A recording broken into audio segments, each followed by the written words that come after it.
ಎಲ್ಲ ನನ್ನ ಸ್ಪರ್ಧಾ ಮಿತ್ರರಿಗೆ ಜ್ಞಾನಸಾಗರ ಯೂಟ್ಯೂಬ್ ಚಾನಲ್ಗೆ ಸ್ವಾಗತ.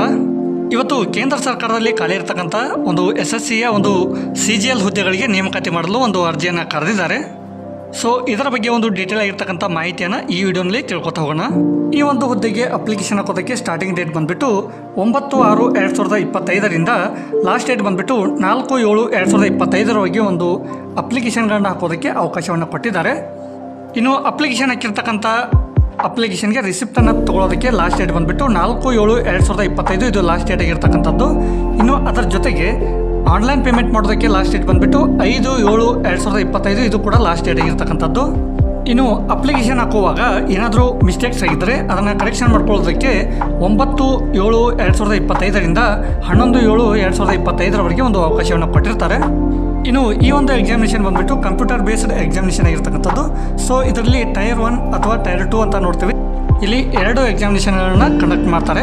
ಸೊ ಟೈರ್ 1 ಎಕ್ಸಾಮಿನೇಷನನ್ನು 13 ಆಗಸ್ಟ್ದಿಂದ 30 ಆಗಸ್ಟ್ 2025 ಒಳಗಾಗಿ ನಡೆಸ್ತಕ್ಕಂಥದ್ದು.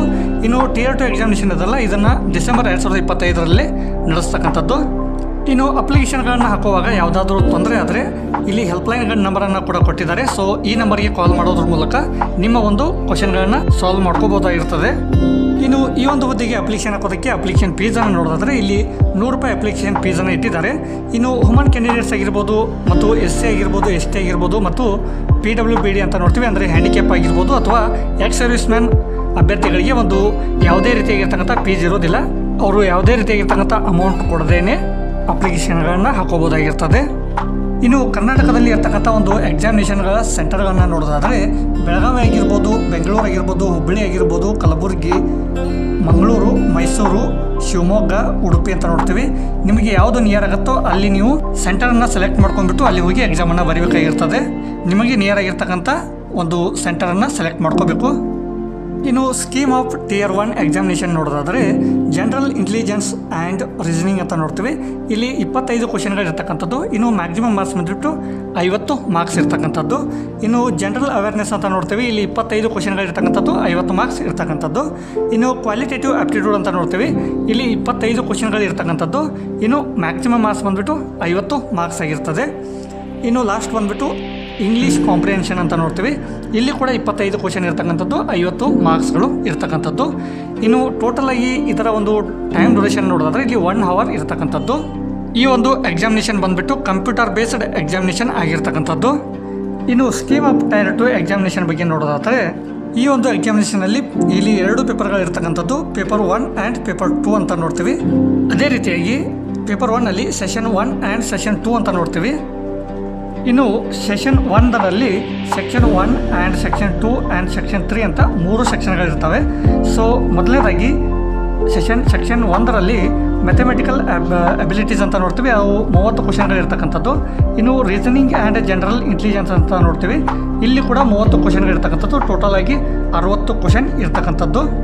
ಇದಕ್ಕೆ ಒಂದು ಮ್ಯಾಕ್ಸಿಮಮ್ ಮಾರ್ಕ್ಸ್ ಬಂದುಬಿಟ್ಟು 180 ಆಗಿರ್ತಕ್ಕಂಥದ್ದು. ಅಂದರೆ 60 × 3 ಅಂತ ನೋಡ್ತೀವಿ. ಅಂದರೆ ಒಂದು ಕ್ವಶನ್ಗೆ 3 ಅಂಕಗಳಾಗಿರ್ತಕ್ಕಂಥದ್ದು. ಇನ್ನು ಸೆಕ್ಷನ್ 2 ಅನ್ನು ನೋಡೋದಾದರೆ ಇಂಗ್ಲೀಷ್ ಲ್ಯಾಂಗ್ವೇಜ್ ಆ್ಯಂಡ್ ಕಾಂಪ್ರಿಹೆನ್ಷನ್ ಅಂತ ನೋಡ್ತೀವಿ. ಅದಕ್ಕೂ ಕೂಡ 45 ಕ್ವಶನ್ಗಳು ಇರ್ತಕ್ಕಂಥದ್ದು. ಇನ್ನು ಜನರಲ್ ಅವೇರ್ನೆಸ್ ಬಂದುಬಿಟ್ಟು 25 ಕ್ವಶನ್ಗಳಿರ್ತಕ್ಕಂಥದ್ದು. ಟೋಟಲ್ ಆಗಿ 70 ಕ್ವಶನ್ಗಳಿರ್ತಕ್ಕಂಥದ್ದು. ಈ ಒಂದು ಕ್ವಶನ್ಗಳಿಗೆ ಮ್ಯಾಕ್ಸಿಮಮ್ ಮಾರ್ಕ್ಸ್ ಬಂದುಬಿಟ್ಟು 210 ಮಾರ್ಕ್ಸ್ ಆಗಿರ್ತಕ್ಕಂಥದ್ದು.